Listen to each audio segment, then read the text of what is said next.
Okay, people, y'all sit back, get you a beer or a glass of tea or whatever you need, because this is the Outlaw Joel Deaton, and you're listening to Live and in Color with Wolfie D. Hey, this is Jimmy Street, host of the Live and in Color with Wolfie D podcast. Hear the life and times of professional wrestler Wolfie D. From his time in the territories with PG-13 to his time in WWE, ECW, WCW, TNA, and more. Nothing is off limits and nothing will be held back. Thanks again for tuning in. Here he is, Wolfie D. All right, welcome. It's the first Live and in Color with Wolfie D of 2024. Jimmy across the street, Happy New Year. Yeah, man. Happy New Year to you too, brother. Seriously, we've made it. Wow. Barely, by the skin of our teeth. Yeah. Man. Man. It's crazy. 2024. When you was little and you heard anything past 2000, it just seemed like, it was going to be flying cars and all that kind of stuff. And Jetsons. Yeah. Yeah, we're just not there, are we? No, man. I mean, I just feel like, I feel like we probably are there. Because, think about it. Like, most modern cars have, like, the element of like they will keep you in the lane. They have those little buffers where they'll keep you in the lane. And I feel like the element of, I think all car companies probably put some of the self-driving options in their cars already. But all they got to do is throw some thrusters under that bad boy and we're flying, But imagine the amount of people that would die though if they can't exactly even road. I know. Yeah. Seriously, they would die so fast. Bless them. But yeah, man, we got Joel Deaton today. That is a pretty cool guest to have on, man. I can't wait. I've actually talked to him on the phone the other day, and that was the first time he and I had ever met. And very nice guy, man. Very nice guy. Oh. Yeah, I'm excited to meet him. I grew up watching him. I'm serious. Like, I've really grown up watching that guy, and it's awesome to me to be able to talk to him because I've heard from so many other people what a good dude he is, and he was a great worker. And just, the fire he had with him and his Hoss Deaton brother, Yeah, I'm excited. I will say this, y'all. I am definitely dealing with something right now. I've got like the croup or bronchitis or COVID or the China flu or whatever. Yeah, you got the fucking cooties. Yeah, I've got the cooties. So y'all put up with my voice. I apologize. It's not, I'm normally, not sounding this bad. So thank you all for putting up with me. Wolfie's going to. Everybody might sound a little bad this morning. They're probably all hungover. So. Yeah, exactly. It's a good point. For some reason, the new year has brought to me some kind of sickness. So anyway, thank y'all for listening and putting up with me. So.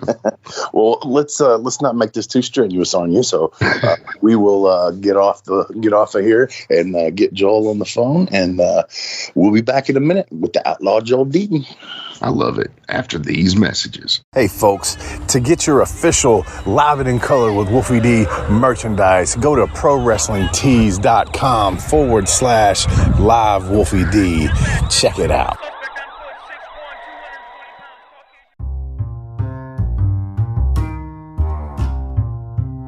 If you're listening to Live and in Color with Wolfie D on Apple Podcast and like what you're hearing, go ahead and leave a 5-star rating. And while you're at it, write a review.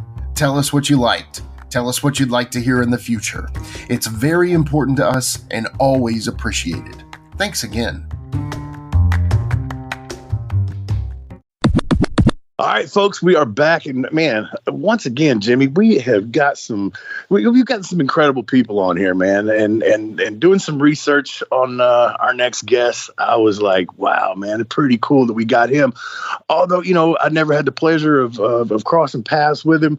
I've definitely seen his work and definitely know his name. Ladies and gentlemen, let's welcome the Outlaw Joel Deaton. Well, hey guys, it's great to be on. And thank you for inviting me. How's everything going today? Man, it's going all right, man. Been to the doctor one time today, and just hanging out. I don't know. Jimmy sounds like he's a little under the weather too. So yeah, if I mute myself, y'all don't hear me for a minute. I'm coughing my brains out, but I would not miss this opportunity with Joel Deaton. So we're going to do it anyway. Okay.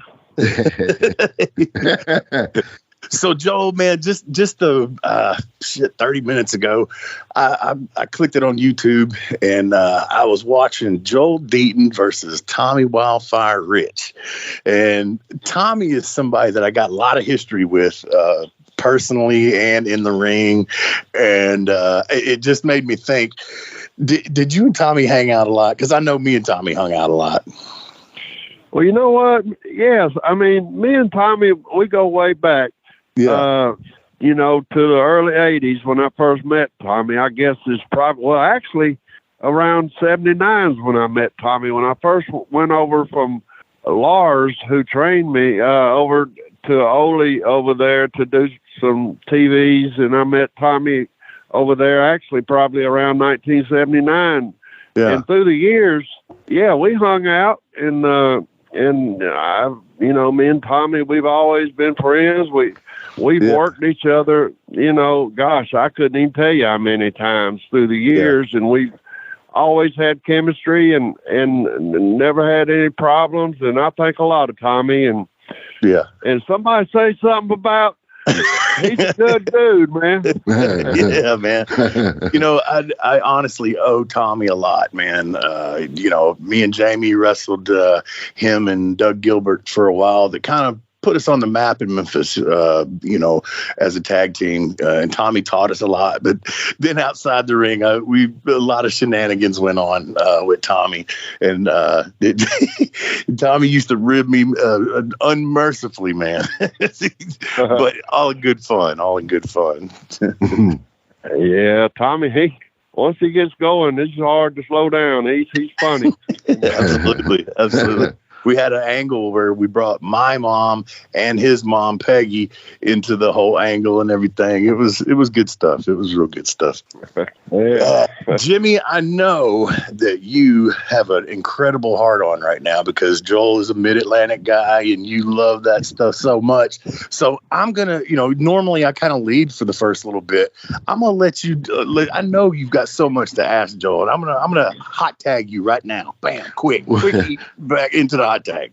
Well, aside from having an incredible hard-on, by the way, sorry, Joel. No, but so I read something online. Obviously, you had your start with Lars, and then there was the World League Wrestling, and it said something about a horrible tour of the West Indies. What's that all about?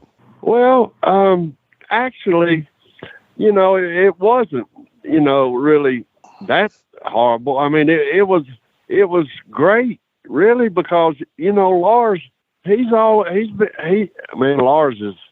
really smart guy, and he's from St. Paul, Minnesota, up there, and Minnesota guy, went to college and played ball and all that, and wrestled. Yeah. And anyway, what happened was after Lars had got us trained, fairly well. Over about a 6 to 8 month time frame, and I mean, he put us through the ringer. As far as he didn't even teach us how to lock up for 2 months. But anyway, he got a little TV going there in Atlanta, out of Smyrna, Georgia. I think it was on Channel 36, which later was turned into Channel 69. With Joe Pedicino had his show on. Yeah, But he booked the tour. What he did was this island down that I had never even heard of, the island of Antigua. Yeah. The island down there, they only had 3 hours of TV each day on whatever channel that they had pushing out their signal to. And there was only 3 hours of TV a day on that island. Wow. And he somehow got our little TV show out of Smyrna on for 1 hour each week, 8 weeks leading to us coming down there. Wow. So the people down there, I don't even think they had ever even heard of wrestling. Yeah. Or, of any kind.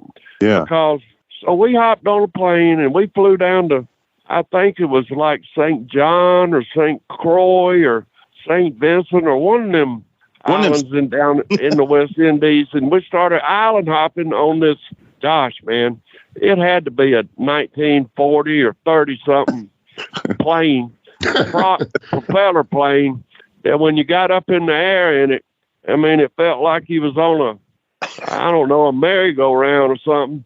And you could see right up into the cockpit, and it was scary. And we were just floating along, to these islands. And when we got down to Antigua, they had this hotel, and it was actually a fairly decent hotel. And this, of course, was in 1979. And, well, actually, it might have been late 78. But anyway, and so he had a ring that was built out of wood, and all it had was it didn't have any padding whatsoever. It just had a tarp over wood, and he had it out in the middle of this field. And so when the people started coming in, and I don't even know how much he charged, or no, I still got some of that Antiguan money though, by the way. But and these people, there wasn't any bleachers or any seats or nothing. There was like a little hillside or a bank that led around in a big circle, fairly long circle, oval type circle around where he had that ring set up. And so we were there, and of course the people were real nice. Of course, they were all island people, and they were nice to us and all. But so we had 2 nights of wrestling to start off with there, and that we had a guy that Lars had helped train in Smyrna that was actually Antiguan himself, and his name was Charles Buffon. Now I don't know if you might can Google that and find him. And what he looked like, almost identical as far as body wise and look wise as Rocky Johnson. He was built up good, and he looked good. He was a nice guy, but he was green. But we all were at that point. But as far as me and Hoss, the guy that I broke in, Hoss Deaton, the guy I broke in with, that we became a brother team. But so anyway, just to kind of move the story along a little bit, the first night we went out there, and we was in a tag match against Charles Buffon and some other wrestler. I think his name was Levi Jones, and he was a little young dude that had been on the junior Olympic team in amateur, so he was pretty athletic and a good guy. And so me and Hoss were the heels, of course, and so we went out there and had our little match, and we started healing, and the people, they kind of got real quiet. And I don't know if anybody, I'm sure you guys know about that quiet heat. Oh yeah.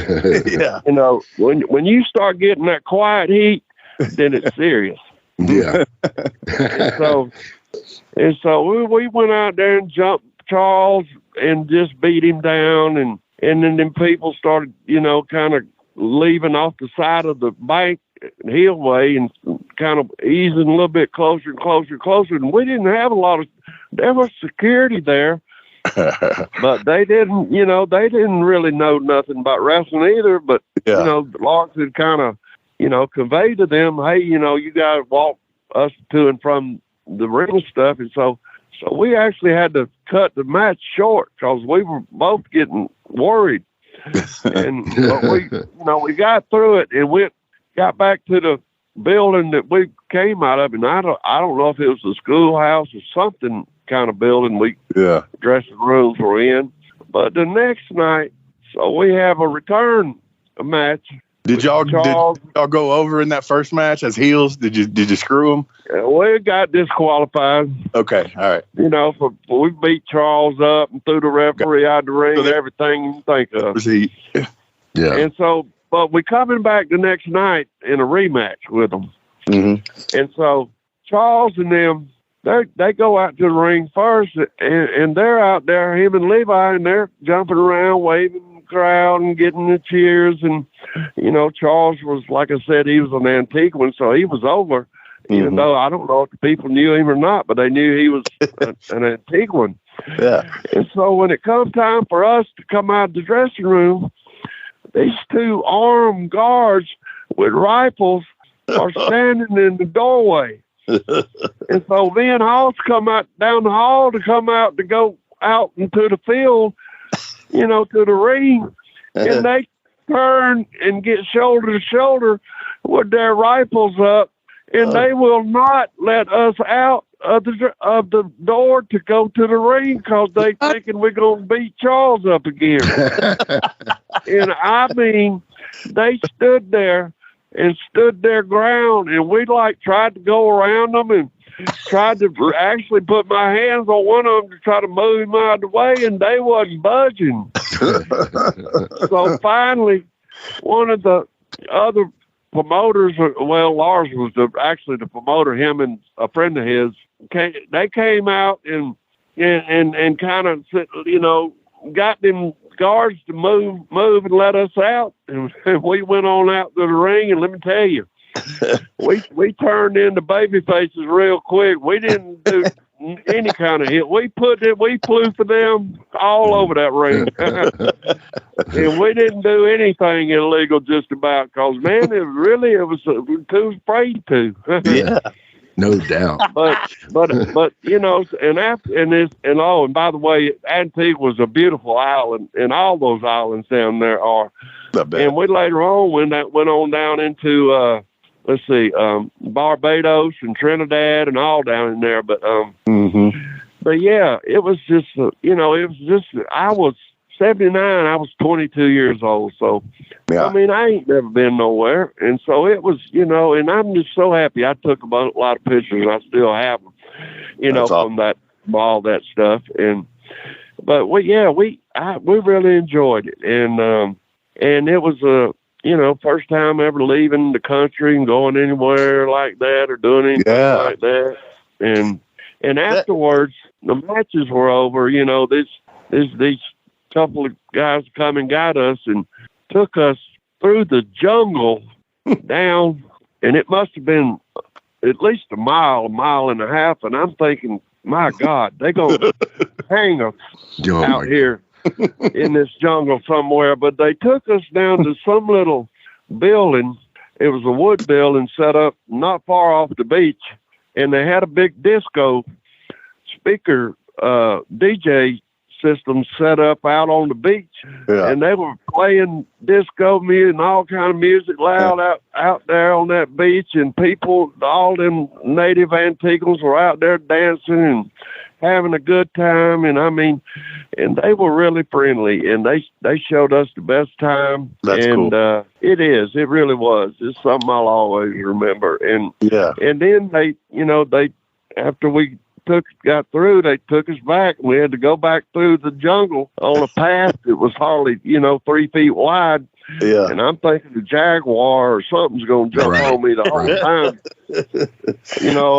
because it was pitch black dark. And but they got us back to the hotel, and I think we stayed in Antigua about 3 or 4 days before we left and went to another island. But that was basically some of the story from being down there in Antigua. Yeah.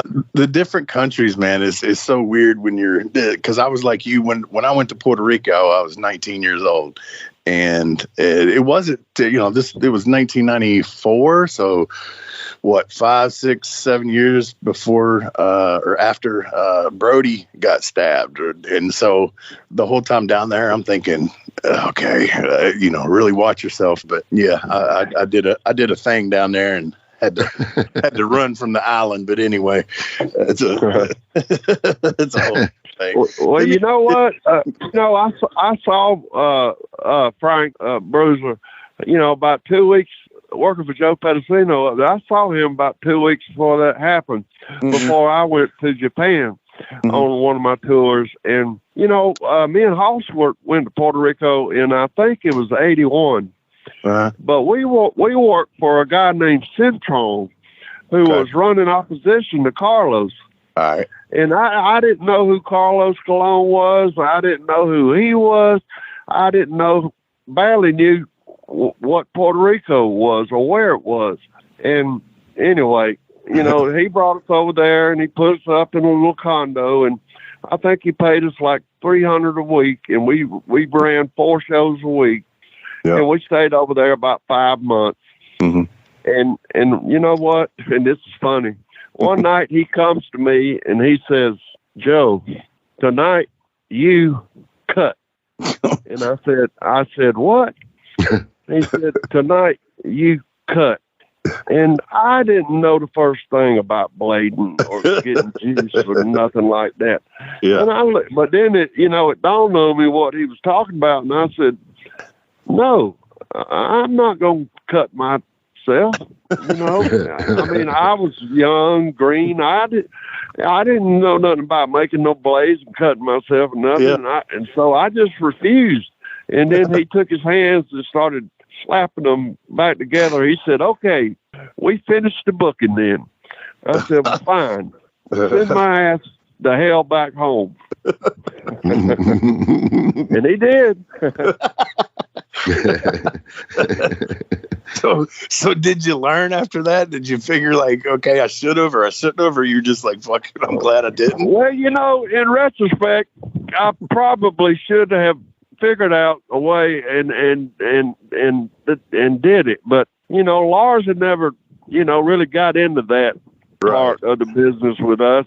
And I, before that, I mean, I had been, like out in San Antonio for Joe Blanchard, Tully's dad, working in Southwest Championship Wrestling, and Hussein the Butcher was one of the mainstays out there, and he, he bladed a lot and other people and stuff, but I still had never done it up to that point, and so it wasn't something that was done like on a nightly basis, like, in the Florida territory or Georgia or even probably Memphis or some other places.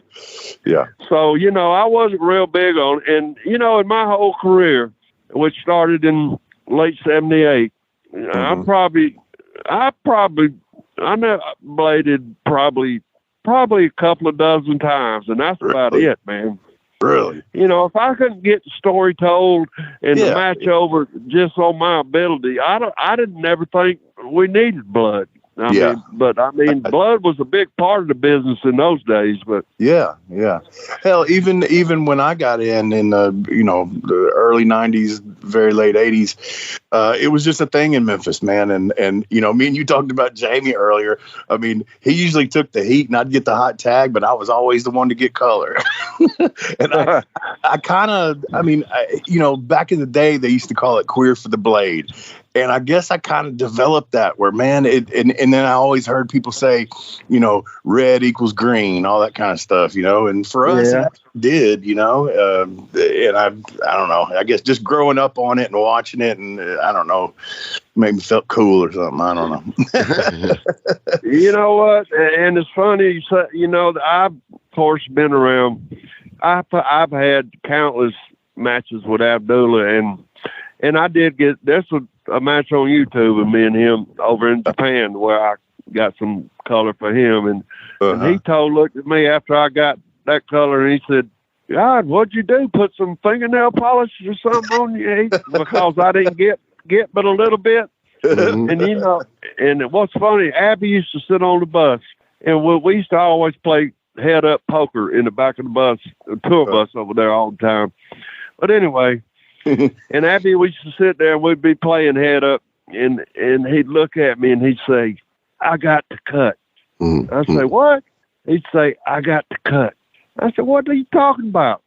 He'd say, "I got to cut." And I said, "Oh." I said, "Well, Abdullah, we about to get to the town," and because he played it every night. And, And it was just funny to hear him sit there and say, "I got to cut." That's another. I think he was addicted to it.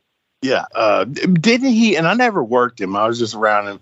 But didn't he wore him on his fingers, right? And like when he touched you, he'd cut you, wouldn't he? Yeah. If he wasn't careful, if he'd grab you a wrist or try to throw you into the turnbuckle or the ropes or something, sometimes it'd nick you. Yeah. But he was pretty professional. I mean, my God, the thousands of times he cut himself, he should be a pro at it, But there was, a time or two he nicked me a little bit with that blade on his finger. Yeah. Hey, let me ask you this. I noticed something about you, and this was like when I was watching that Tommy Rich match with you and him. It reminded me of seeing you as a younger kid. It looks like you got a tear in your pec. How did that happen? Well, you know what? What happened was with that, and let me say that, my father, he was a professional pro football player with the Detroit Lions and All-American at South Carolina, and a big track discus thrower and everything else in college. And he was an athlete. That's where I got my athletic genes from my dad. But somehow or another, and I never really even noticed it till I started becoming a teenager and all. And let me tell you, what happened to my left pec was I was born without one. Really? Yes. Wow. And I have the top pec, the little top pec, and if you look close, you can see that I have a little, like over where the bottom pec's supposed to be. You can see a little indentation of a muscle there, and that's your top pec. Right. And I had that, but I was born without a left pec. Oh shit! So when I would do bench presses and work out and thing, it'd make me look disproportional because my right pec, of course, would build up and start getting big, but it would just make everything look even more deformed kind of looking. And, I had a complex about that. And that's one of the reasons I think when Dusty gave me the Thunderfoot gimmick, he told me he wanted me to have everything covered up because I worked in there in Mid-Atlantic for like almost 3 years, as Joel Deaton before.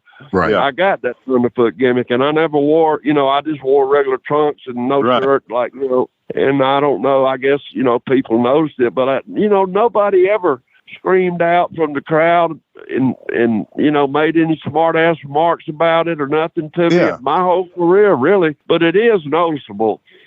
And that is the story on why my chest. That's crazy. That's crazy. I'd never heard of that before. That I always thought you tore it. Because I'd seen, Paul Orndorff and. Well, you know what? That's what I would lie and say. Because I did have some of the boys through the years say something about it, and I just say, "Oh well, I tore it over in Puerto Rico and never got it fixed." Yeah.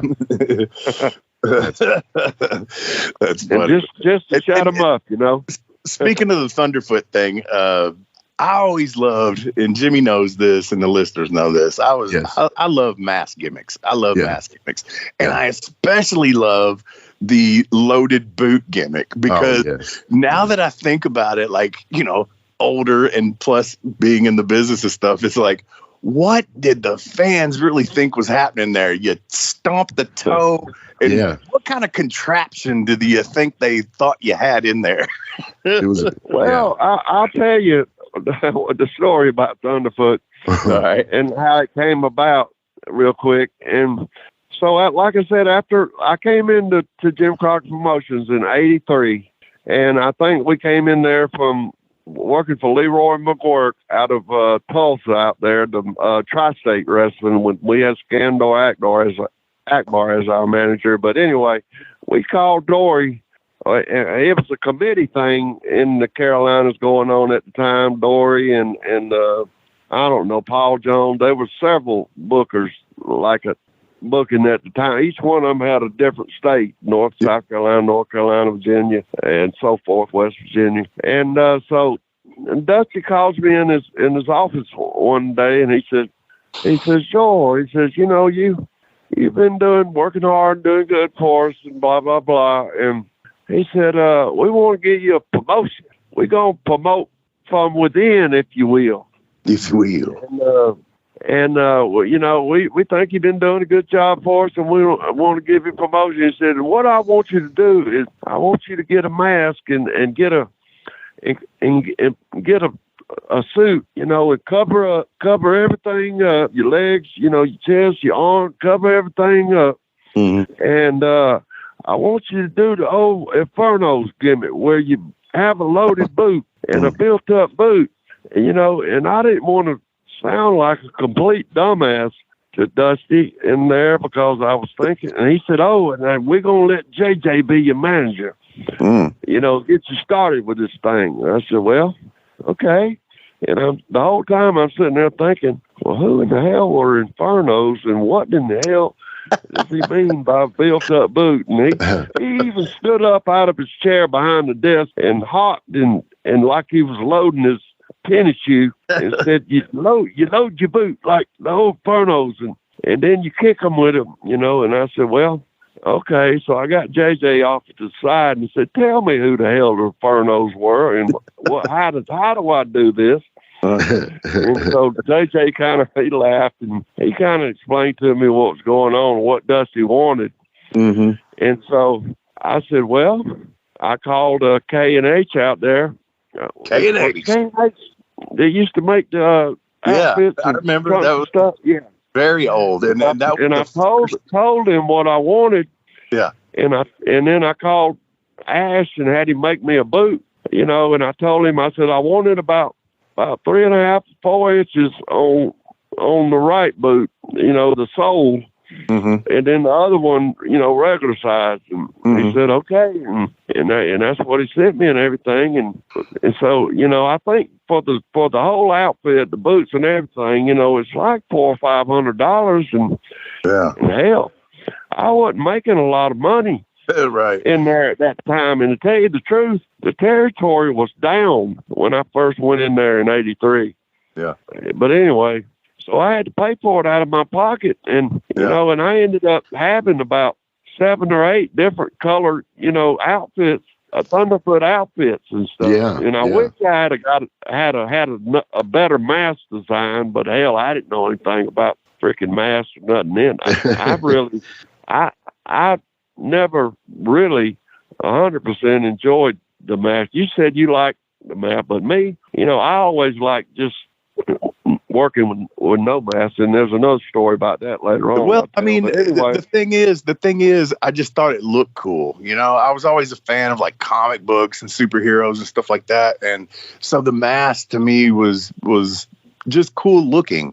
But I understand, and I have worked in one before, you know, as far as wrestling goes, it's better to have your face exposed so you can sell and all that kind of stuff. But that's why I liked it, you know, and just the whole gimmick thing. I miss the days of, and I put this over on the show, I don't know, Jimmy, was it last week or something, about that kid Logan Paul on WWE. He finished a match with a chain. I was like, holy shit, WWE just used the chain. Are you kidding me? And they don't do that. All the old school gimmicks, man. Yeah, they're so scared of that stuff nowadays that they just, you know, everybody's so lawsuit oriented about, you know, getting hurt or something happened that they just cut out so much stuff. To me, it's not even really, I mean, I don't want to get into that, but I mean, I just don't enjoy today's product near as much as I did the old stuff. Yeah, I'm with you. And the thing is, it's, I think the problem is that I feel like this generation is like, oh, well, everybody knows we're working, so, you know, let's do whatever, you know, and I don't believe that's, yes, they know we're working, but I promise you, and I'm sure you would agree with me, that if you're good enough, you can still work them. I mean, if it's for a couple of minutes or whatever, you can still work them. Yeah, you know what? I agree with that, but I think it goes all back to the basics and the fundamentals and who you were trained with by, and for the life of me, and I don't mean to put down today's wrestling too far, and this is all just my opinion, but some of that stuff They do, and the punches they throw. Oh. My God, are you kidding me? They're terrible. Bob Cook. Me and Bob had a kind of similar career. We were always kind of above average workers, and we could, with a little help, probably went a lot further, both of us, than we did. Even though I'm very proud of the career I did have. Yeah. But, Bob just throws, to me, the best punch in the business. It's him, great. Jerry Lawler throws a great punch. And there were many. Thank you. Yeah, Jerry Lawler. Many people through the years that threw good punches. And Bob was an outstanding worker, and his punches were just fantastic. You cannot see through them. No, they're great. And if they're sold like properly, then it looks like you just knocked the guys out. And yeah. And that's the thing. They all throw the forearm now, and I'm not a fan of that. I mean, whatever. I guess it's you can relate it to the punch is illegal, but they don't think about that. They just can't throw a punch, so they throw the forearm or whatnot. Right. Nobody can. If you had to work Memphis and you couldn't throw a punch, you weren't getting over. That's just straight up. Well, I mean, you know what? The fans don't get as much credit as they should. They're not stupid. Right. No. I mean, they can see, and that's what my mindset when I went out there is. I don't want these people to sit out there and holler, "Oh, that was fake," or "Did you see that?" or something like. Everything I did, I wanted them people to believe. Yeah. And so if I couldn't do something and make it believable, I didn't even do it. Yeah. And you want your opponent, you want to sell his shit so good that they believe that too. That's the other thing is I'm going out thinking, yes, I want to do my stuff, but I also want to make you look good so that I look good. And I think that's a lost part of it. Yes, I believe that too. And I'll tell you something else. Of course, most of the time when you're working someone, you've seen his work before, or, and if there's things that they do that are not that believable, and I get out there with them and they throw something at me and I know that it looked bad or something, then if I do sell it, they're lucky. And, yeah. And because I always, like to put it in there, stuff across the chest and across the back. And I mean, you can pound somebody and not hurt them across the chest and back. And that's the way I used to love to, throw the opponent outside the ring and get out there and pound on him right in front of the people sitting at ringside, and just, you could look on their faces and tell they believed what you were doing. Exactly. And that just made, it makes you feel good to know you're doing your job right. When you can look out there and see, have people out there crying on the front row and calling you every kind of son of a bitch in the book. And it's just, that kind of thing that inspired me to work harder and to do the best I could to get over what I was out there, to do. Yeah, exactly. I love that, man, because I think that's the reason that when I broke in and everything, that a lot of the older guys accepted me because I took on that mentality, and the reason why some of the newer people don't understand what I'm trying to tell them. You know what I mean? But Jimmy, are you with us? I'm still here, brother. Out? Okay, all right. I'm here. So I know you got some spots written down, so go ahead. So obviously you've done the Thunderfoot gimmick for Crockett. You work with Gene Ligon. Then, of course, David Isley takes that over. But what I really enjoyed, and I've recently found this because I've recently gotten to know guys like Tommy Angel and David Isley. And I found on YouTube Nelson Royal's Atlantic Coast Wrestling. And this is a hidden gem, y'all. And this is where you can see the Outlaw Deaton brothers. And brother, y'all are cutting killer promos. Y'all are getting good matches on that show. I'm a big fan of that. What do you think maybe didn't catch on? Was it the end of the territories did it? Or what do you think didn't catch on for Nelson's promotion? Well, you know what? I don't know, because when me and Hoss first went in there, you know, he had some pretty good talent going on up there, and his TV production was pretty good. And Rick, what was the announcer's name? Rick, his name was Rick. I can see his face. I can't call his last name, but he was a good announcer. And, yes. And I, you know, one thing, if you heard, you know, me and Hoss doing some interviews, Hoss had a gift for gab, and he could make you believe his interview. I don't know if you heard, you know, you say you heard a couple of our interviews, but Hoss was just exceptional.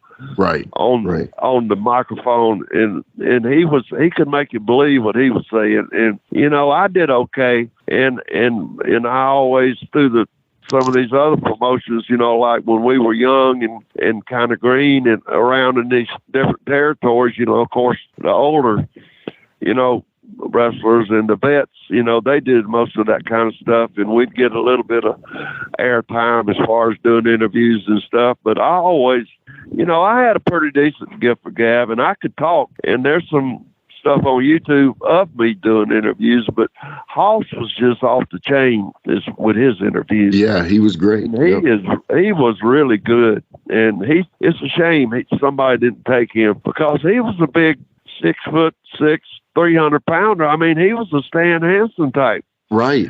What do you think that was? What do you think that was? Why didn't? Well, you know, I think what hurt him the most was when we first left Tulsa for Tri-State up there for Leroy and came into Crockett land. You know, they tagged us up, you know, as the Deaton brothers and stuff, but they never would give us any kind of. We were just strictly underneath. And Hoss was an amateur heavyweight champ for the state of Georgia in high school, and also wrestled in college.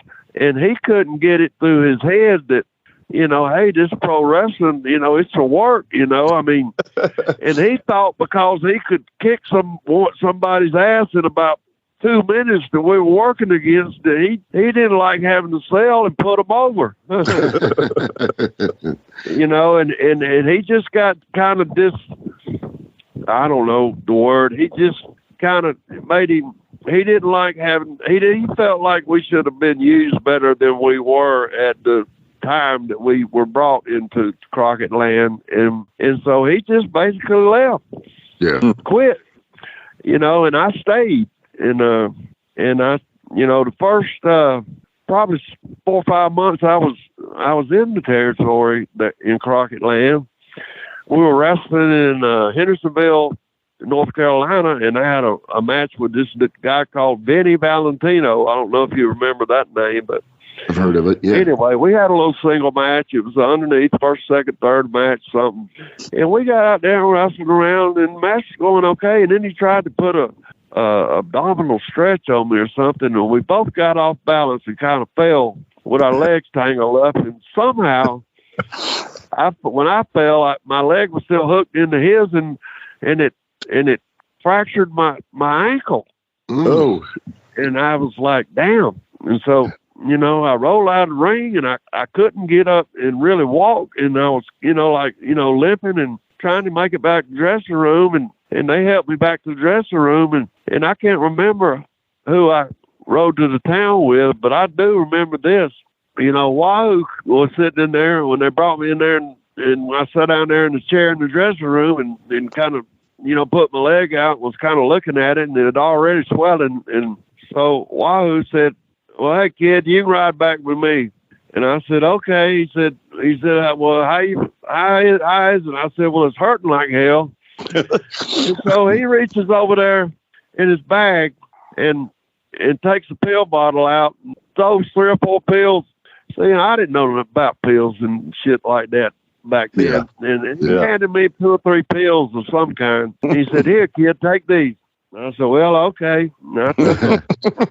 And so he helped me out to the car and put me in his car. And so we went right to the first store.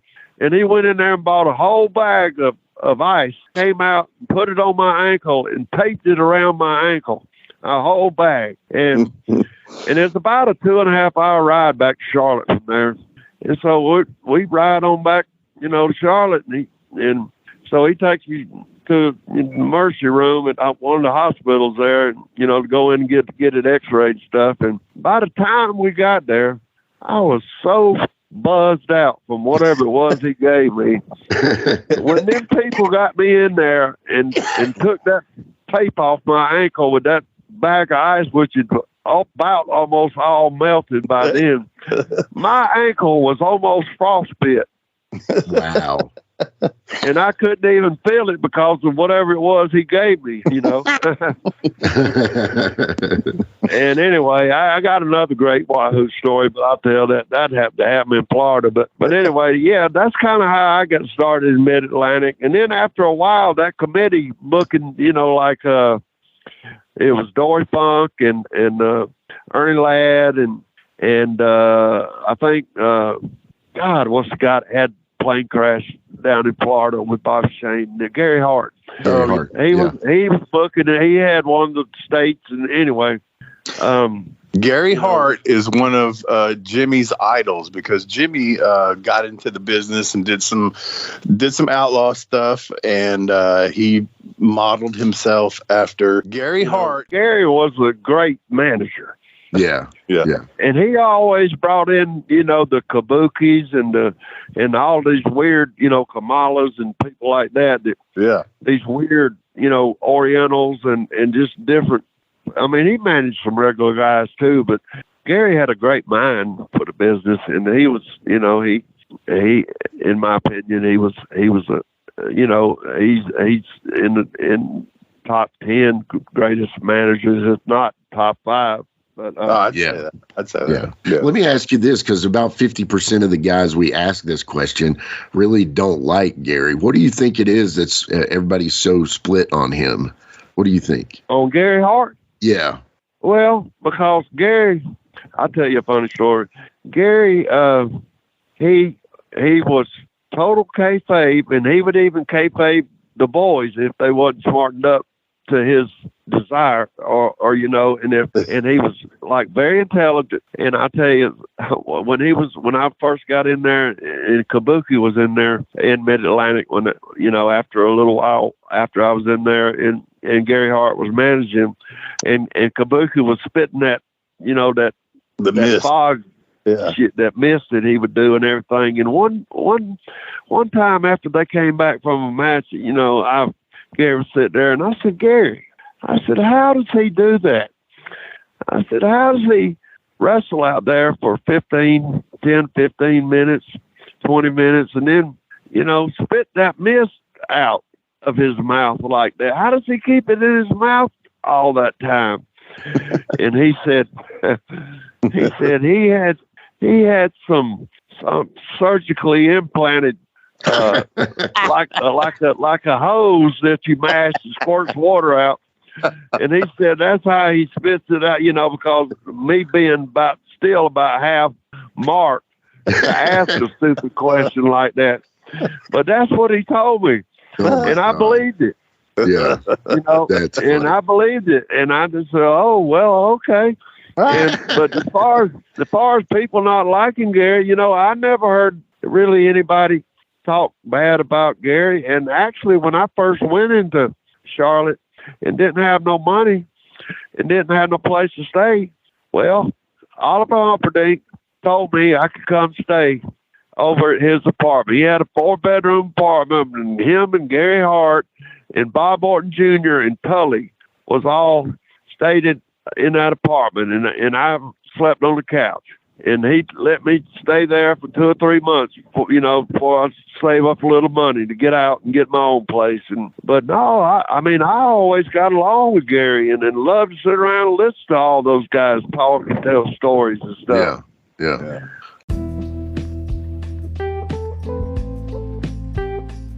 Let's take a quick time out and get a word from one of my dope-ass sponsors, and we'll be right back with more Live and in Color with Wolfie D. Support for Live and in Color with Wolfie D is brought to you by Manscaped, who is the best in men's below-the-waist grooming. Manscaped offers precision-engineered tools for your family jewels. Manscaped recently launched the Ultimate Men's Hygiene Bundle, the Performance Package. Join over 4 million men worldwide who trust Manscaped with this exclusive offer for you.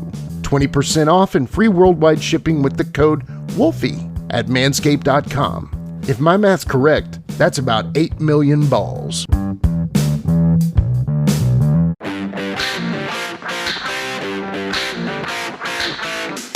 Hey folks, this is Wolfie D here, and if you are looking to buy or sell a home in Tennessee or Southern Kentucky, you're going to want to call my buddy, the rock star realtor, Benji Bowie. And you say, Wolfie, how do I get in touch with this rock star? Well, you can call him directly at 615-390-8216. You can go to his website, bowiehomes.com. That's B-U-I-E homes.com. Or you can email him at benbowie34@gmail.com. When you need a home, you need the Rockstar Realtor.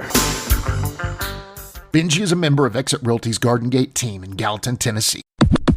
Well, I don't think we could talk to Joel Deaton without getting into All Japan, right? I mean, no, for sure, man. Yeah, that's where we were going next. Yeah. Now, I mean, you went the Wild Bunch with Billy Black. You know, your All Japan run. I saw you work Giant Baba like 10 times over there, maybe more, but I just counted a few. That's the boss, right? So you're probably gonna bump big for that chop of his and stuff like that. How was it getting to Japan, and how was it working over there? I tell you what, and this is the absolute truth. Well, first I'll tell you how I got to be able to go over there. Well, me and Gene, Dusty had made Gene Thunderfoot 2. Yeah. I was Thunderfoot 1 for about the first year with JJ. Me and JJ and Buddy Landale were like, that was who JJ was managing. And then, so they brought Gene in and made him Thunderfoot 2. And they had the Jim Crockett Memorial Tag Team Tournament coming up. And so we won the required matches to get into the tournament. And so we were going around and this and that. So we're in Baltimore, I think, for the blow-off. And Giant Baba had brought one of his young boys over there to be in the tournament, you know, with everybody else. And so we walked. They had him off in another dressing room. He had his own place there. And so Nelson Royal took and me and Gene, we were dressed up in our Thunderfoot stuff and everything, and he brought us over there and introduced us to Baba. And so, you know, and I was just like in awe, and so I introduced him. I said, "Nice to meet you, Mr. Baba." And I had talked to Nelson beforehand and asked him, you know, well, what kind of money, you know, should I ask, you know, if he were to give me a tour over there or something. He said, well, normally, you know, for, you know, guys that aren't big stars and stuff, you know, is like $1,500 a week. And so, and this was in 87. So I thought, well, shit, $1,500 a week, that ain't bad if he agrees to it. But anyway, so, you know, with our introductions and all, and I said, Mr. Baba, could you please book me on a tour to Japan to come and wrestle for you, sir, you know? And I think this was like in maybe January, late January, February or something. And he got his book out and he started looking through his book, and he thumbed through it a minute, and then he looked up and said, you come to Japan in August. And I thought to myself, August? I said, damn, that's like 6 or 7 months away. You can't do it no sooner than that. But I didn't say that. And I said, well, August, okay. I didn't know that. I was damn lucky that he even booked me, right? You know, what do I want to sound like complaining about not getting over there quicker than that? But, so I said, oh, okay. Well, thank you, sir. He said, how much? You know, you guarantee? And I said, well, I said, is $1,500 okay? He said, yes, this is okay. And I said, well, thank you, sir. And then you should have went for 2 or 3 grand. Thank Nelson for, you know, getting me in and getting me booked on and everything. And and so, you know, the first, so August rolled around and we got on the plane in Atlanta and we flew to LA, and he had a Japanese guy out there that would meet us, and he would give us our visas to go over, in Japan and work as an entertainer, and we would so we would get the visas and everything, and then we'd get on the plane, and I think it's 10.5 hours over there and like 11.5 back. But anyway, that's another story. So I'm going to tell you, when we first got over there, of course Baba puts us up in a nice 4-star hotel, and it, right in Tokyo. Tokyo's the biggest city in the world, 20 million people in a 30-mile radius, and it's like a giant ant farm.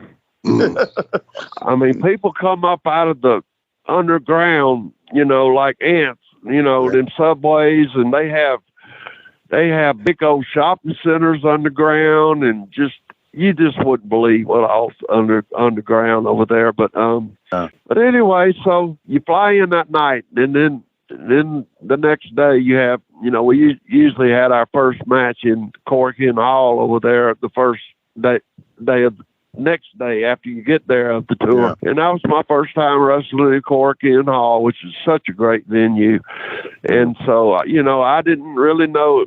I had wrestled Antonio Inoki over in Hawaii. Matter of fact, me and Hoss wrestled him and Andre over in the Blaisdell Arena in Honolulu back when Lars was promoting over there for Leah Mavia. Yeah. The Rock's grandmother over there back in '85. And we came back and wrestled in the Aloha Stadium where they play the Pro Bowl every year, that same year over there. But anyway, that's another story too. And I got so many from over there. But anyway, so we went and I forgot, I think the first night, for some reason, I'm sure you guys know Stan Hansen's repertoire over in Japan. Yeah. But Baba put me tagging. Oh, and before when he told me and gave me, told me I was booked to come to Japan that August, he told me, he said, but don't wear a mask or uniform. He said, don't bring none of that shit over. Just regular, boots and tights. And be Joe. And I said, hell yeah. I want it that way anyway. So we go out the first night, and I'm in a tag with Stan. And so, and Stan is like a 300-pound bull that never gets tired. Yeah. And if you can't keep up with him, then, you won't be his partner for very long. Yeah. And I remember the first night out there, and we're out there and we're tagging back and forth, and I'm going wide open trying to keep up and do my best. And I got somebody got me down in the hole, and I can't remember who it was. And so I laid there in the hole for about, I didn't think it was very long, maybe 30 seconds or something. I was moving around trying to counter it or whatever, and he still had me in the hole. Well, Stan comes in the ring and stomps me in the head about 3 or 4 times and says, "Get up and fight, Deaton. Get up and fight." So he didn't have to tell me more than that. And, I hopped my ass up and got out of whatever hole I was they had me in and just followed his lead and fought my ass off. And I'm going to tell you, and from my tours after that, Baba tagged me and Stan up quite a bit over there. Yeah. And I had over 500 matches over there and 23 tours. And when I went to Japan and kept going back, that told me why God made me a pro wrestler, was experiencing that culture and that I had never seen that kind of pro wrestling before. And it was one of those deals where Baba wanted you to, produce a lot of offense, and he wanted you moving and fighting back and not like you having to do these 5-minute jobs and on TV and just, with these so-called top stars over here. I don't care who you's in the ring with over there. He wanted you moving and fighting back, and there wasn't no laying down and putting over every little damn thing, overselling top guys' stuff. And you were on an even level kill with anybody you work with over there. Yeah. And so, you know, he expected you to, you know, to no matter what level you might have been in over there, he wanted you out there fighting your best. And another thing is the fans. For some reason, I connected with those fans emotionally on a level over there. And they got behind me, even though I was an underdog a lot. And the win, lose, or draw, they always, you know, gave me respect. When I first why do you think that is? Why do you think that is? Well, because they're sitting out there watching you. Yeah. And they all grow up on judo and sumo and karate and all these contact sports over there. Mm-hmm. And let me tell you, if you don't give them something and lay your stuff in over there where they can hear it smack and pound, then they're going to sit on their hands. They're not going to give you any kind of admiration for anything you do. Let me ask you this. What is your athletic background? Like as a kid, as a high schooler, college, whatever. What is your athletic background? Well, I tell you what, when I was coming up, of course, I played recreation football program they had here in this town, Warner Robins, where I live here in Georgia. Mm-hmm. And I did, you know, great in that. And I was always a little big for my size, but I really excelled in baseball. Yeah. I mean, I was hitting, you know, towering home runs over the pine trees in this little league field we played in. And I won all kind of more awards than anybody every year. And I was even recruited on a scholarship to Ole Miss for football and baseball. The Deaton football team here, Warner Robins Demons, I don't know if you ever heard of those, but we've won the state championship, and they have even been the consensus national championship #1 high school team in the nation a couple of times here. Wow. And, yeah, the Warner Robins Demons, you look them up. But anyway, we what position did you play?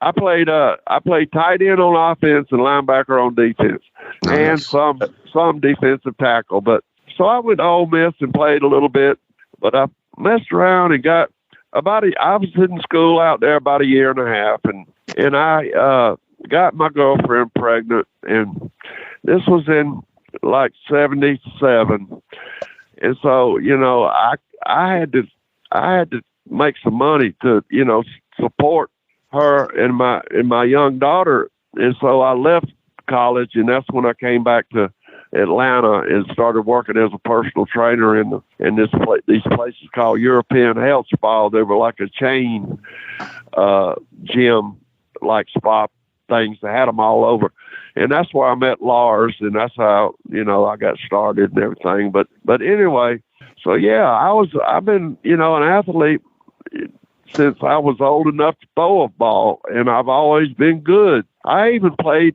a lot of people don't know this, but I even played in Charlotte. They had a AA baseball team there for the Baltimore Orioles called the Charlotte O's. Yeah. And Frances Crockett, Jim and David Crockett's sister, was the general manager of that team.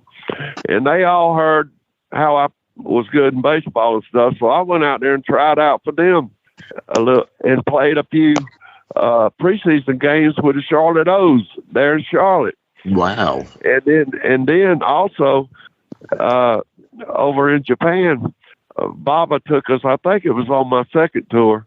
Somebody pulled up at the hotel, and they got me out of my room and said, "Joe, come on." And so we went down, I got in the car, and they took us, you know, on a little trip through Tokyo till we got in front of this big dome stadium, and I didn't even realize it was a Tokyo Dome at the time, but it was. And so they were having a charity baseball game between like these teams. Like there was a movie star team made up of like Japanese movie stars and Jack Chan, probably. And you can go on YouTube and look that up, and there's a few highlights of that with me playing first base on that in that first game we played, and I was the only Gaijin or foreigner that played in that charity game just that first, there were 4 teams, and man, there was about 30,000 people in that damn stadium. And wow. So I played, like first base that first game. And then I think it was 88 when the Rock and Roll Express were on the tour, same tour with me.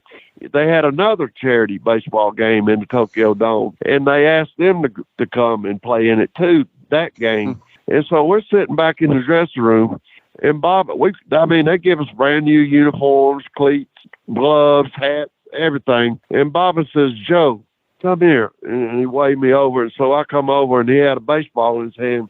And he took that baseball and tossed it over there to me. And I caught it, and he looked at me and said, "Joe, tonight you pitcher." And this is fast pitch baseball now. Right. And I said, and I ain't touched a baseball in about 10 years, but, I was always good at baseball. And so I just said, well, okay. And we went out there, and I got about 10 warm-up throws because this thing was televised all over Japan. And I still have the tape of that somewhere, and it's never been shown, and I can't believe it since 88.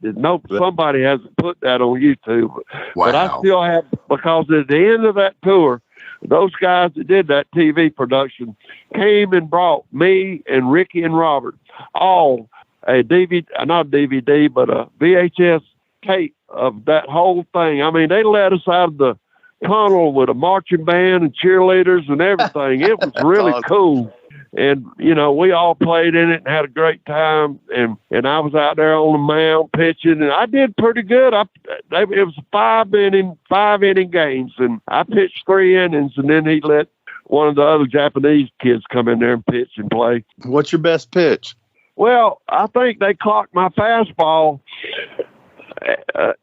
Even out there not having played in all those years, I think I was throwing like 87, 88 then. Holy cow, man. Wow. I mean, and I still had a curveball, and I could throw a knuckleball. And anyways, they beat us like 5-3, I think, because like I said, we only played 5 innings. That was in the second game. I can't even remember what the first game was, but if you go on YouTube, and I don't know if it's in Japanese writing or not, or how you would put it in there. You might could put in there Japanese All Japan charity baseball game or something like that. And I guarantee you that it's on there somewhere, that it'll pop up and show you Did you throw the knuckleball? I just want to see that. I threw it a couple times. I sure did. That's awesome. That is awesome. I love that pitch, man. Yeah. And honestly, man, like in Little League, I played a lot of baseball, and I was one of the first kids at my age level, which would have been about, 12 or something like that. I was the first one to be, because I wasn't fast. I wasn't really fast, but I could throw junk. And I threw a lot of junk. And I could throw a curveball. I had one that I could throw at you, and it would curve in for a strike. And then I had the other one that would just dump down on the floor. And I always loved baseball, and I regretted that I couldn't have taken it further, because I truly believe I had the ability to go pretty far in baseball. Sounds like it. Yeah, sounds like it. Man. Absolutely. As a matter of fact, I'll throw this quick story in. When I had cracked my ankle and was healing up from that, I went to work for this railroad company. We were out in Orange, Texas, which is right on the border of Louisiana and Texas, and they were having a tryout up in Tyler, Texas, which is where me and Hoss said we were from. And I went up there one weekend. It was a 3-day thing, and there were like 100 guys up there, and I was 25, 6, 7 years old at this time. And all these, like 17, 18, 19-year-olds, 20-year-olds or whatever. Yeah. And I don't know how many there were, but there was probably at least 75 or 100 kids out there, just having scouts look at them and stuff. Mm-hmm. And anyway, I got out there and, I pitched a little bit and all, and they clocked my fastball then at 93. Damn. Wow. And that's a major league arm. Yeah, it is. Absolutely. Yeah. I mean, you would have received a look anyway. It's not real fast, but it's fast enough, Yeah. If you have control and you throw that fast. And I made it down to like the last 15 guys that they even talked to, and they wanted me to go into a AAA team down in somewhere in Tup. It seemed like it was Corpus Christi or somewhere, and they were going to put me down there on that AAA. Not AAA, but single A minor league team, and even at my age. And but I said, but they told me, well, you're not going to make but about $800 a month down there on the, and I said, well, hell, I can make more money than that doing what I'm doing with this railroad company, and I know I can make more than that when I start back wrestling. So I never did go down there, and start with that. That's pretty cool, man. Yeah. That's really cool. Yeah. But back to Japan, I just, the people, like I said, they took to me for some reason. And I think the reason was because they could see, even though I was half the time getting my ass beat, I was fighting and I was giving it 100%. Yeah. And I wasn't out there doing stuff that looked bad and they could see through, and they respected me for that. Plus the fact that, being on nationwide TV and them charity baseball games didn't hurt. And I don't know. And being tagged up with Stan a lot. And then, one year they had me and Dick Slater tagged up together in that yearly tag team tournament they held every year. And then I was tagged up with Billy for a year or two. Man, tell me, this is what I want to hear. I told you this earlier. I want to hear the biggest rib you ever pulled, or even the best rib ever pulled on you, or both. Oh my God. Well, and this is the truth. I never really, I don't know if it's the way I carried myself in the dressing room, or, I've always been a personal guy, and I've always made friends easy, and but in the wrestling business, sometimes that don't matter. You're still gonna get ribbed, but But I cannot really think of any vicious rib anyone ever pulled on me, or any kind of. They pretty much just, all the years, and I tried to count it up one time, and I think I had close to 7,000 matches over my 40-year career. And, during all that time, I just always got along. I never had a loud word that I can really remember. Yeah. Well, I might have raised my voice a couple of times here and there, but nothing, never any blows thrown or anything. But one funny rib was, they asked Calhoun on the tour going over there to Japan, and all he did was eat. And right. And so I think it might have been it was on the second tour, so it wasn't the first tour. It was on the second tour, and I can't remember exactly who it was. But anyway, they said we had a bunch of Little Debbie cakes, and they stuffed one of them Little Debbie cakes full of X-Lax and took them up there and laid the box of them. Hey, they had to put A-Stacks in first class because it's so big. And so they gave him that box of Little Debbie's, and he probably ate every one of them in there.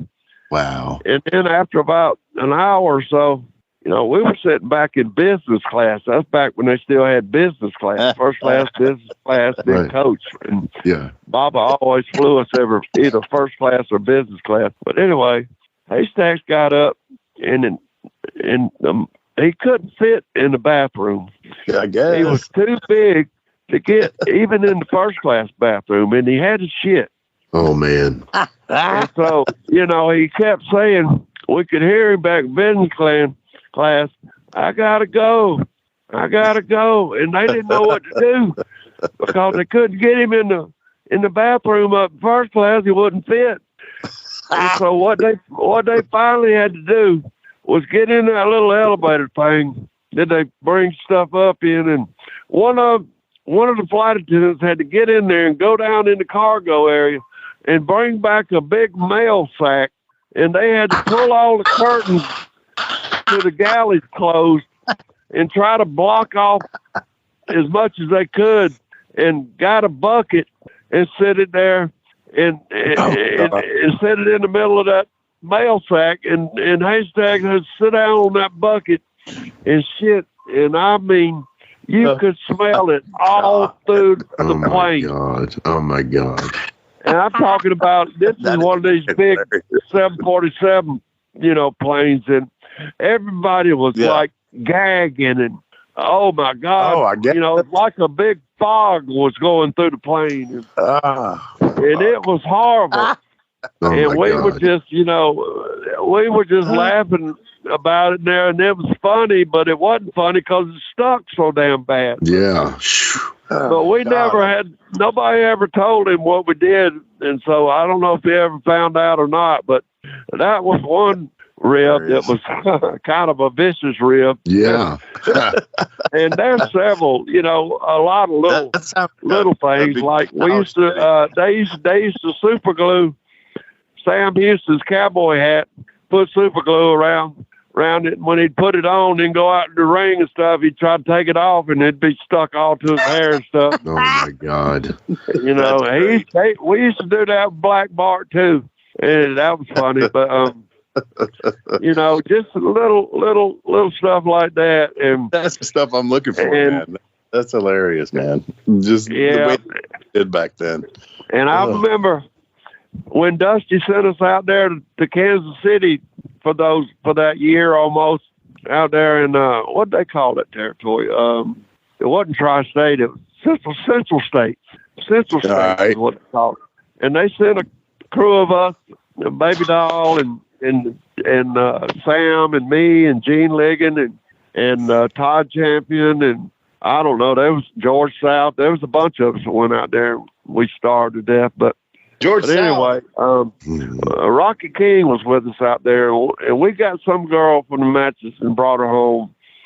And so, so we got her up in the hotel room, and of course she was doing us all favors and stuff. And oh Lord! So Rocky King come in there, and I don't know if y'all have anybody ever told you about Rocky. He's a great guy. He used to drive a lot for Ricky and Robert, making road trips and stuff, because they'd make him drive where they wouldn't have to. But anyway, Rocky had a penis that when he stood up, it would hang down to his knee. Oh my God! I mean, I ain't shitting you. The thing had to be at least a foot long, probably 14 or 15. and Rocky, and he come in the hotel room with that girl in there, and he pulled his pants off, and she took one look at him and his dick and said, "You are not going to put that thing in me." and so he was trying to, rib her, and come on, she said, "Hell no." She got up and grabbed her clothes and run out there. But anyway, and then one time, Buddy Landell used to love to call up prostitutes all the time. Buddy, I love Buddy. Yeah, when Buddy would get coked up or be on a bench for 2 or 3 days, he loved calling them prostitutes and bring them over to my. Well, I was staying in a house with another guy. I wasn't a wrestler; he was just a regular dude, and he let me with him. But Buddy used to love to come over there and bring his prostitutes, and I'd let him stay and use my room and stuff.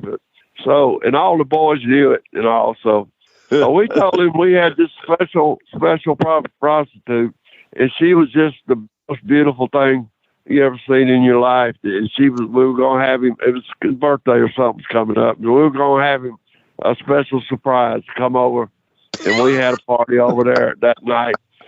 And so anyway, we got it all set up and fixed up, and so we found about a 350 or 400 pound black girl on the streets in Charlotte, and we all paid her about $50 a piece to come over there and wait in the bedroom for Buddy to come in there and meet her, and so Buddy comes up over there all cocky and laughing at him. Wiping the damn powder off his nose and stuff, and he goes back and we hid her in the closet, and so he goes back in the bedroom, and we tell him, well, okay, the girl's coming, she's gonna be here in She's coming. And so we went in there and we closed the door and locked it, and we put them things that you put in doors to keep them from opening up. We put about 5 of them down there where he couldn't open the door and get out of there, and locked the windows down. And we told that girl to wait about 5 minutes when she heard some noises in there, and then come out to bust out that closet and just run and jump on him in the bed. And so we waited, and we heard a big holler and scream, and oh my God, what the hell? And get out of here, you big dip up. And then he got up and started beating and trying to get out of the room and couldn't. And she was grabbing him and flinging him back on the bed, saying, "No, honey, you mine," and all that kind of stuff. And finally, after about 10 minutes, we opened the door back up, and he was just white as a sheik in there. That is funny as fuck. It was pretty funny. I mean, Bobby and Eden and Dennis and Arn and all of us were in on that one. Oh my God, that's funny. That is had funny. great time. Also, too, Bobby is Jamie's brother-in-law and his sister and all that kind of stuff, and had good times. I do. Bobby is a great guy, man. Here's what Bobby was the best. Oh, absolutely. What a great guy. I never heard Bobby raise his voice one time. The whole 6 years I worked around him up there in Crockett Land. Yeah. Let me ask you this, man, because we're getting up on time here, and I don't want to. I'm going to have you back for a number 2 if you're good with it. But I want to ask you this, and I ask everybody this, and I hate it when people ask me this because I can't.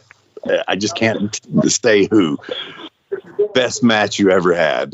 Oh my God! Yeah, that's a hard question. The best match I ever had.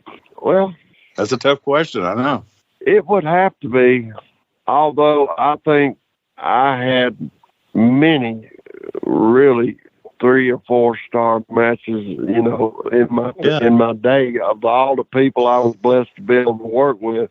But one match that always comes up as actually not only being a great match, toughest and most hardest to make it through in match was me and Stan, and this was around my 3rd or 4th tour, I can't remember. Me and Stan wrestled Genrico Tenru, and I think it's pronounced his name Ashura Hara, who was a world-class rugby player before he turned pro wrestler.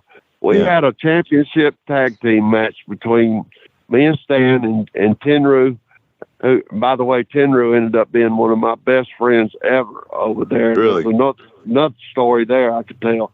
But anyway, and they were both tough as nails and worked the total Japanese style. And so everything was in there. And so anyway, wrestling them for the Japan World Tag Team title belts was, I think, one of my proudest moments. That's awesome. Working in Japan and working that particular match and I also had some great matches with Jumbo Tsuruta, who I think was just a fantastic wrestler. And me and Stan had some good matches with Doc and Terry too over there. Oh, I bet.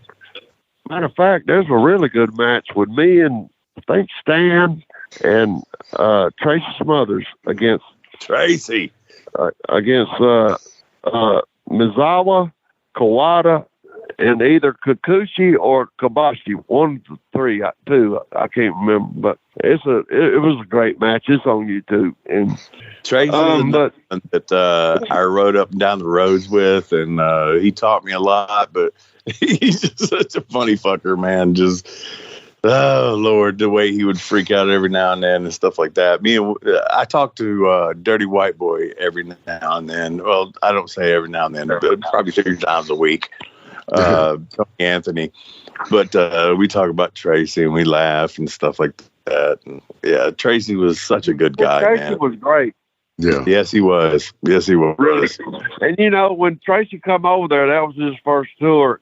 And I helped him, man. I told him, every match would come up, and no matter if it was somebody, him wrestling somebody, another one of the Japanese, or us together in a tag or whatever it was, I would always tell him what to expect from whoever it was he was wrestling over there, because he didn't know, and I would say, okay, Tracy, tonight you got it pretty easy. You're wrestling so-and-so. They're against, Kawada or Mizawa or somebody. You got to really be able to go. Okay, Joel, thank you. And I did the same thing with Dustin Rhodes when he come over there, his first tour when he was 19 years old. And he's always thanked me for helping him when he come over there, his first You've tour. been obviously an integral part in a lot of people's careers and stuff, man, Joel. I mean, everything I've seen about you, I look up to you, man. I just want to thank you for, coming on the show, man. I really do. Yes, absolutely. Yeah. Well, I thank you guys for having me, and, I like doing these things. Like I said, I hadn't done one in a while, but, once you guys get to asking questions, and I get to thinking back, man, things just start popping in my head, and I can just remember, and it's, I never was no big superstar or nothing, but I'm really proud of my body of work in professional wrestling, and I had, my share of pushes, I guess you could say, but I never, I never made the big money, but I made and kept the job for over 30 years in the business, and I'm very proud of that. Let me say this to you, man. I mean, even though you say that, I'm kind of in the same boat with you. Like, I've done a lot of cool things. Never made a boatload of money, but I respect the fact that my peers respect me and things like that, and I think yours do too. And I do. I respect you, man. I think you're an incredible worker. The Japan thing, all that. I respect the shit out of you, man. I just want you to know that. Well, I thank you very much for that, and it really humbles me when I hear people that do give me accolades and do respect some of the things I did. It makes you feel good because, I really worked hard, as I know you did. And and people, they unless you've done it and lived it, then they don't really know. And it's hard for people to relate. And I'm just so happy that I've had so many thousands of people pray for me since I've had this stroke and send me messages and letters. Yeah. And that's another thing, man. If you don't mind, quickly, the story that you told me when me and you talked on the phone, if you're okay with that, can you tell me about like what happened and everything?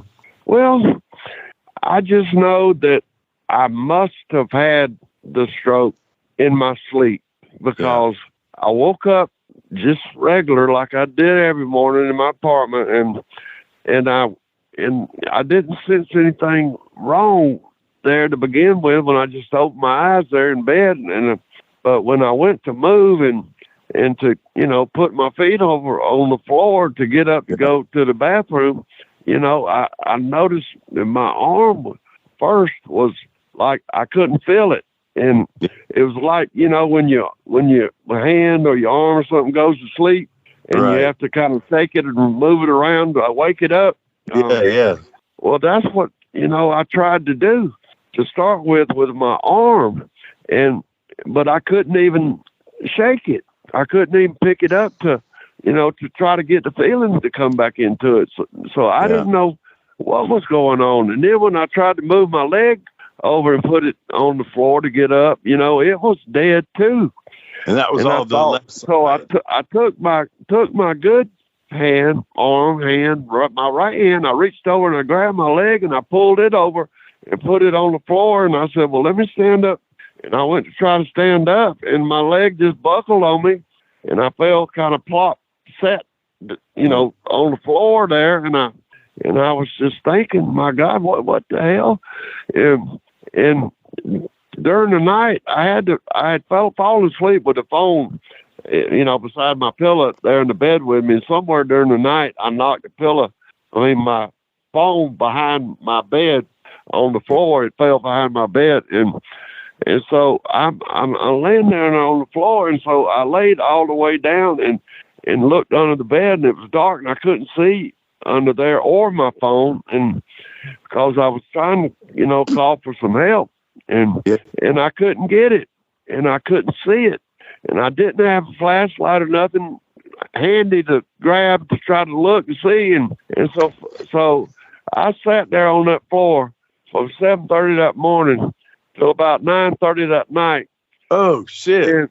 And I finally, there was a Gatorade jar sitting up on my dresser, and I grabbed it and I peed in it, and finally I saw my golf clubs were sitting over there leaning against the closet, and I crawled, kind of got myself over there and grabbed a iron out of my golf club bag, and I started fishing under my bed for my phone, and it took me like 3 hours of that before I finally found where because even stretching my arm under the bed, I had a big king size bed, and reaching with a golf club, I somehow couldn't get that phone, but I finally, about 9 o'clock that night, got my phone out from under that bed.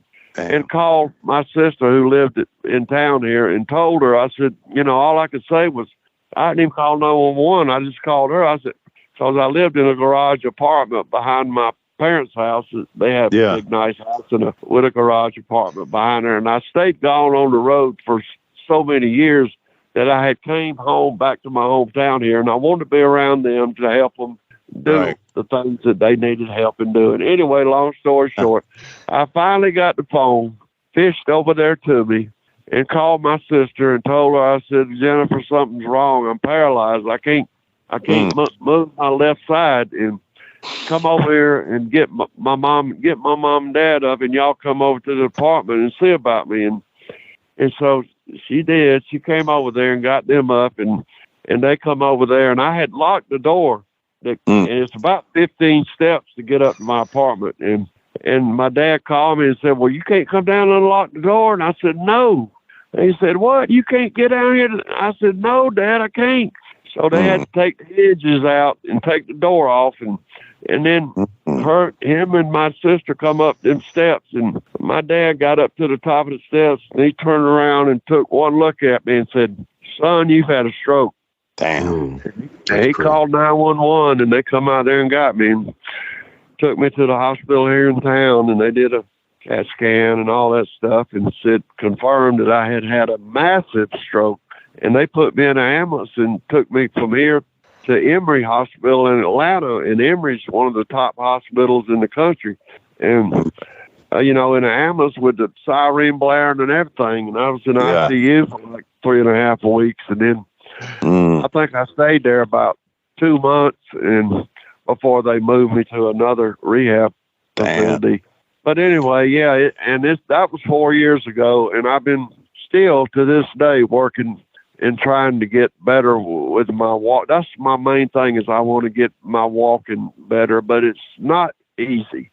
Let me tell you, when you're dealing with one good arm and really a half leg, and nothing's easy. Yeah, I imagine, man. And I have to transfer back and forth from my wheelchair or my electric wheelchair to the bed or to the toilet, or I don't ask nobody coming to help me. I still do it by myself, even here. Yeah. But it's still not easy. And I believe it. And it's just. Man, it's just, I feel it's just my life was just stolen away from me in the blink of an eye in my sleep, I mean, it's strange because all those years wrestling, I never to this day have had a surgery or anything, all those bumps over all those years. And I attribute that to having good fun, teach good fundamentals when I was in my training by Lars. Yeah, I believe that too, man. I believe that and too. I know I knew my limitations. Yeah. I believe that, man. And I just want you to know that, man, I appreciate you and everything you did. I've watched you since I was a kid, and me and you talked on the side, and I told you some of my stuff and all that kind of thing or whatever. Man, I respect the shit out of you, and thank you so much for coming on here and just talking, and even talking about that. I know that's probably hard to do or whatever, but I appreciate it, Joel. I really do. Yeah, thank you so much. Jim and Wolf, I appreciate you guys. I appreciate that there's guys like you that has a show where you have, real people that lived in the time, in the era of the, so-called glory years of the old school type, wrestling guy. And I enjoy talking about it because, I was really lucky to be in some good places through some good times. And, I was with Crockett right there with the birth of the Four Horsemen, the Rock and Roll Midnight Feud, when I was in the middle of all that, when all that started up. So, not to mention in All Japan, when Kobashi was coming up, and Kawada and Talway and Mizawa, and being around all that, and being, with Doc and Terry and all the great tag teams from all over that came in and worked for Baba, being able to be and live through all that. I mean, it's just a blessing. And it was a hell of a ride, and I'll never forget it. Absolutely. But anytime you guys want me back on, just give me a call or let me know, and I'll be glad to run my mouth for another hour or so. Hey, thank you. Let me tell you something, man. I'm going to call you when we ain't recording because I respect you that much. I will call you and we'll just talk and just bullshit. You know what I mean? I really respect you, and thank you so much for coming on here and talking about this, man. It's been awesome. It's been absolutely awesome. Okay. And hey, call me anytime, man. I get lonely here sometimes, and I love talking to the boys. Yeah, just call me anytime you want, and and that'd be great. So, so this thing will drop next week sometime on Monday. Monday, yeah. We'll send you the links to it. Yeah. Okay, that'd be great because I'd like to hear it. Yeah, we'll get it out there. Yeah, for sure. Cool. I'd like to see how much I embarrass myself. But anyway, no, not a bit. No, you won't. I promise you. You're going to get. We get a lot of downloads. We stay up in the top. And the only people that are above us are like Jeff and Arn, and all the guys got sponsors. We don't have sponsors, but we do good. We get a lot of downloads, thousands and thousands of downloads. And well, I'm sure that y'all do well, because what I like about when I do these things is the people that conduct the interviews be informed and knowledgeable about about who they have on, and little things about their career where they know things to ask, and it makes it easier for me to do the interview, and for it's just and a smart thing for you guys to do, to be up on whoever you're having on. Yes, sir. Absolutely. Yes, sir. Absolutely. Yeah. But I'm sure you guys know that. But anyway, thank you. Thank you, sir, for having me, and it was my pleasure, and I look forward to talking to you guys again sometime soon. Hey, I'm going to talk to you on the side, though, for real. It's Wolfie here, and I'm going to talk to you on the side, man. Well, no problem, man. Warren, you give me a call anytime, brother. I'm right here. Yes, sir. Yes, All sir. right. I probably will. Thank you so much. We'll talk to you soon, I promise. Okay. Y'all take care. God bless. Thank you, brother. All right, Jimmy. So when we come back, we're going to do Ask Wolfie D Anything. DJ, hit that music.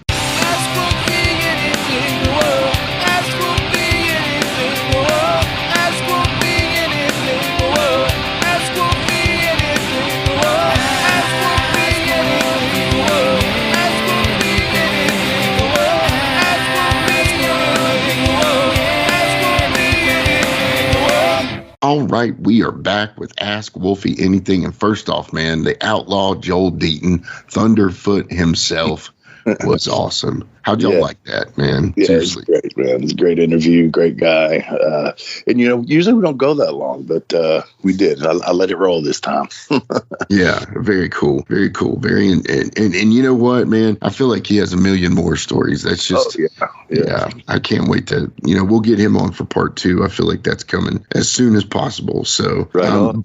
But of course, today, we always have to finish with a little bit of Ask Wolfie D Anything. And the very first thing that we're going to talk about, this is Alex Pyrrhus on Facebook. And he asks, what current female wrestler would you want to team up with? And why is it Shotzi? And he then goes to post a 5-minute video of her howling like a wolf. I'm not joking. So I don't think it's probably Shotzi, right? No, I'd go for Rhea. Yeah, of course. Yeah. But no, I don't think I've ever seen the other girl word that he's talking about. So I can't really put judgment on that one. But I mean, the girls division is so talented these days. You got to get it. I used to hate women's wrestling. Oh man, totally. It's not the same. You had some of the few jewels like Leilani Kai and Sharon Martel and some of those girls that could really work. Jumping Bomb Angels. Yeah, the Jumping Bomb Angels and that stuff. But honestly, women's wrestling has come so far. It really is something special. And, dude, I can totally see Slash and Rhea Ripley working out really well. Yeah, dude. That would be a vicious and delicious or something. You know what I mean? That's cool. Yeah, so something to that effect or whatever. But anyway, man, yeah. Yeah, but I think the Shotzi, I think, was solely because she was howling like a wolf. She has green hair. She's kind of punk rockish. She comes out in a tank or something. Yeah. And anyway, okay. So the next one is from our good buddy Ben Martin from Facebook, Ben Martin 88 on Twitter. You got to support the Ben Martin. But anyway, when it comes down to it, it says, who did you look forward to working / learning from in the ring that ended up a disappointment? Dang. Who are you looking to tear down today, Wolfie? Right. Oh, man. That was a disappointment. Man, I'm going to be honest, man. I just don't think that I've worked with anybody who was a huge disappointment or a letdown. Now, I did say that, Brad Armstrong and I had a match. I thought it was our first one. I thought the chemistry was just a hair off, but it was still good. Like I said, it was good, but I wouldn't say let down would be the fucking word for it. Man.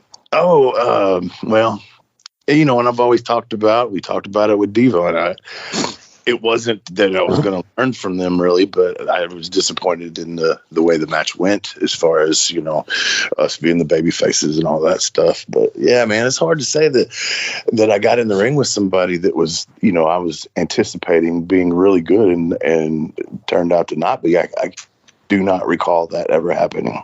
Okay, well, that's awesome, man. I mean, it's really all you can ask for. I was just curious if there was something that happened that caused it to not be great beyond your...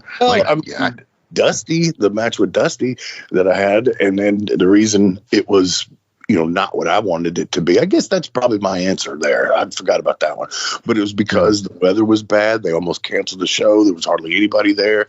But it was the, show must go on type of deal. And they wanted to give, the people that did come out in the snow a bit of a show there. So, I'd say that match probably could have been a lot better. But we were just trying to get in and out and get home safely. Yeah, that makes sense. I mean, yeah, dude, you'd think like anytime you can work Dusty Rhodes, that's like a career highlight, and those outstanding circumstances or whatever they're called, like those things can lead. I mean, I've been in situations to where, like I expected more and it was just a big letdown, but it was beyond anyone's control. You know what I mean? Right.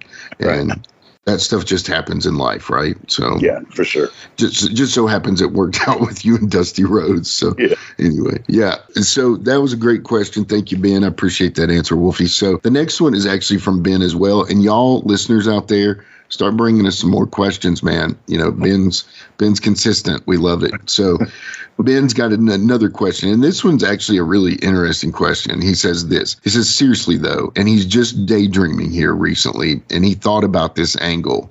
Mm-hmm. If Smoky Mountain makes it into 1996, bringing the Smoky Mountain versus USWA feud to East Tennessee, but with Bill Dundee re-instigating the whole thing on Randy Hale's behalf, showing the Memphis footage, but Bill spinning it, and Bob Armstrong having to explain what happened, then weaving the story to make the Memphis end look like they started it. Yeah. Just think Christmas chaos in Knoxville. Dundee shows up, acting all crazy, wanting to talk to Armstrong. He gets blowed off because Bob and the boys are wrestling Cornette's militia in the main event, which was the plan in real life. Then, first TV tapings of the year, Dundee and Randy show up and start messing with everyone. Eventually, if they cool off, bring in PG, Doug Gilbert, Brian Christopher later, but turn Tommy Rich on the militia and the regular crew. Granted, it's a bit of a hot shotting, but I think it's with all those minds involved, it could have worked. And I've said for a long time, I wish that we could have took it there, you know, and I mean, there's not a lot of question there for me, I don't think, but I mean, that's a nice job of booking. That's kind of the point. Yeah. Yeah. I mean, it sounds good to me. Let's do it. Let's do it. Who's got the time machine? Late, but man, I always said that. You've heard me say that I wish we could have took it there. And, you know, I seem to think, I mean, the boys that were there know, like White Boy and them, the territory, I guess, was down. Their houses were down. I think it could have helped. I don't know. I keep saying it would have saved it, but I don't know for sure, you know. Dude, I mean, what it did for USWA, it could have easily done for Smoky Mountain. Yeah. I mean, y'all were in a similar situation, you know, and it just so happened USWA lasted a few years longer than Smoky Mountain. But, man, I mean, honestly, there could have been an even combination of two since so many guys worked in both. I mean, and I know it kind of happened certainly in some ways if some guys didn't go to the WWF after it closed. But anyway, I like it. I think Ben's what ifs are always fun. So that's why I kind of posted it. Wanted to bring it to you. So, yeah. Very cool, man. Yeah, well, Ben. Yeah, good job, Ben. Yeah, thank you. Well, all right. That's all I got, brother. 3 questions and we're out. Joel Deaton. Happy New Year. Yeah, Happy New Year's. And once again, we appreciate everybody tuning in. And we'll holler back at you next week. Yeah. Who we got, nobody knows, but it'll be good. All right. Even me. Happy New Year.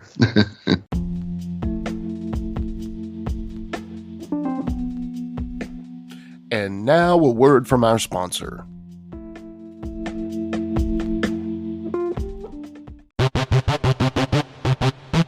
Ladies and gentlemen, welcome to Give Me Back My Pro Wrestling, the podcast that's based on the old school but can still help you find the good stuff from today. Jimmy Street and the Plastic Chic, Jared, are the undisputed tag team champions of the wrestling podcast world. From thought-provoking topics to superstar interviews to action figure expertise. This team does it all.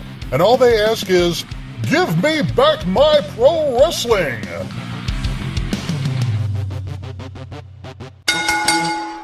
Every other Thursday, wherever you listen to podcasts.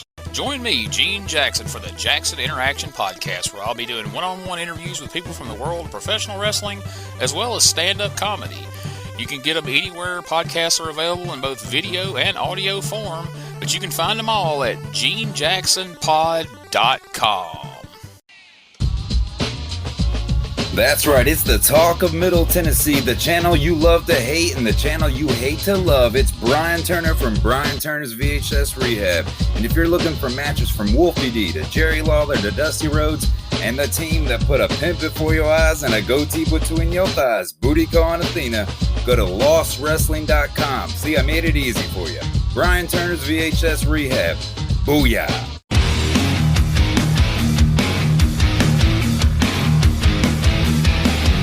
Hey everyone, this is Shane from Insane Shane's World. I release wrestling figures of enhancement talent, mid-card wrestlers, and wrestlers that you never thought would have a figure available. So if you are interested in adding a really cool and rare figure to your collection, then don't hesitate to contact me at shamtheman73@gmail.com. That's SHAMtheman73@gmail.com. You can also join my Facebook group. Just search Insane Shane's World.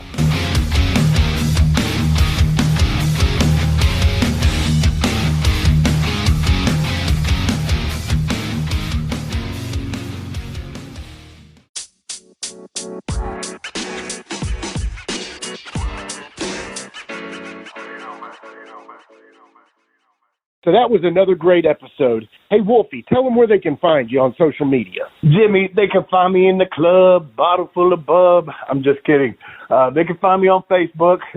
My personal page is Warren Wolf, WOLFE. I'm on Instagram at WarrenWolf13. You can always find us on Facebook, Twitter, Instagram, and YouTube at Live Wolfie D. Here's the thing. Wolfie always has offers for his autographed photos. He has a selection of some awesome photos from throughout his career that he will autograph and personalize any way that you want him to. Just contact him either directly at his personal Facebook page or through any one of our other pages, and we'll make sure you get in contact directly with Wolfie. Get those photos, right, Wolfie? Yeah, I've got some good stuff on there, to help with the podcast. Folks, if you can't get out to a show to meet Wolfie D, there's nothing like that, especially for the fans of PG-13 and Wolfie D. And before we go, you can always find me, your host, Jimmy Street, at James Rock Street on Twitter, Instagram, and YouTube. And hey, Jimmy, before we go real quick, I just want to add in there, from the bottom of my heart, I really appreciate, first of all, the work you've done for this podcast. You have worked your butt off. Secondly, the people that are liking the page. Beyond that, even more, is the people that are listening, and we really appreciate that. Yeah, and remember, guys, the podcast drops a new episode every Monday at noon, and our past episodes are streaming now on demand on all major podcast formats. Thanks again.